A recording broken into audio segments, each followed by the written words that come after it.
Hey there. So, you're looking for a dog trainer in North Miami Beach and you want to get it right. Well, you've come to the right place. We're going to walk through everything you need to know to find the perfect professional for you and your best friend. Okay, so here's what we're going to cover. First, we'll talk about what makes training here in North Miami Beach a little different. Then, we'll get into training philosophies, which is a really big deal. After that, we'll cover how to check out a trainer's qualifications, what to expect for costs and class types, and finally, we'll wrap up with some local rules and great spots to know about. All right, first up, let's talk about our own backyard. Believe it or not, the place you live plays a huge role in how you should approach training your dog. You know, living here is pretty fantastic, but it comes with its own training hurdles. A well-behaved dog here needs to be able to handle the buzz on Biscayne Boulevard, stay cool around all the tourists and bikes, and maybe not chase every single bird at the park. A good local trainer gets this and will help you prepare for these real-world scenarios. Now, let's get into training philosophy. The method a trainer uses is about way more than just teaching commands like sit or stay. It really sets the tone for your entire relationship with your dog. The approach that's widely recommended by behavior experts is called positive reinforcement.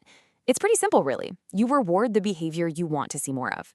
This isn't just about giving out treats. It's about building a solid foundation of trust and making learning a positive thing. The results tend to stick around for the long haul. So the difference is pretty stark.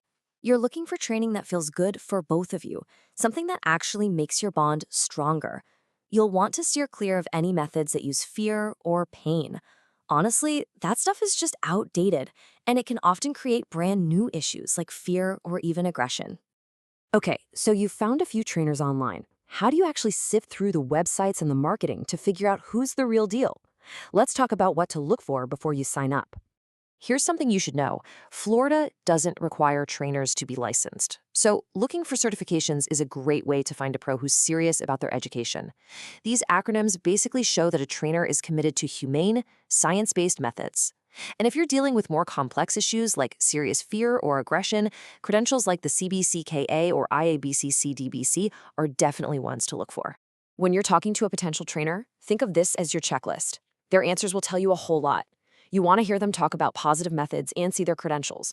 You also need to know that they're going to create a plan just for your dog, not a one-size-fits-all approach. And of course, get the details on progress and costs up front. This is all about finding the right fit. All right, once you've narrowed it down to a few trainers you like, you'll need to think about the format that works best for you, and of course, the budget. Let's look at the options you'll find around here. The two most popular choices are usually group classes or private sessions.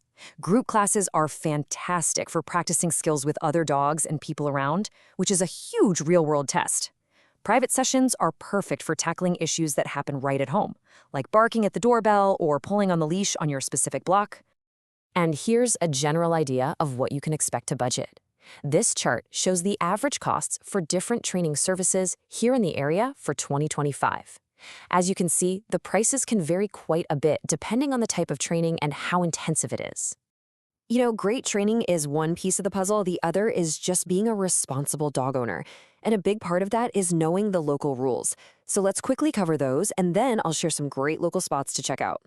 So these are the big ones for Miami-Dade County that you've just got to know. Your dog has to be on a leash in public unless you're in a marked dog park. A current rabies vaccination and a county license are required by law. And keep in mind that excessive barking can actually become a legal issue, so it's a good behavior to work on in training. So once you start working on those new skills, where can you go to practice?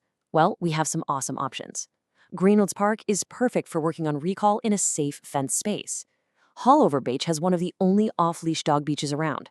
The trails at Alita River are amazing for practicing leash skills, and Amelia Earhart Park even has some fun agility equipment to try out. Picking the right trainer is really just the first step toward having a more enjoyable, less stressful life with your dog. A well-trained companion makes everything better, from a calm walk down the street to grabbing a coffee at an outdoor cafe, or just confidently exploring all the beautiful parks and beaches we have to offer. We wish you the best of luck on your training adventure together.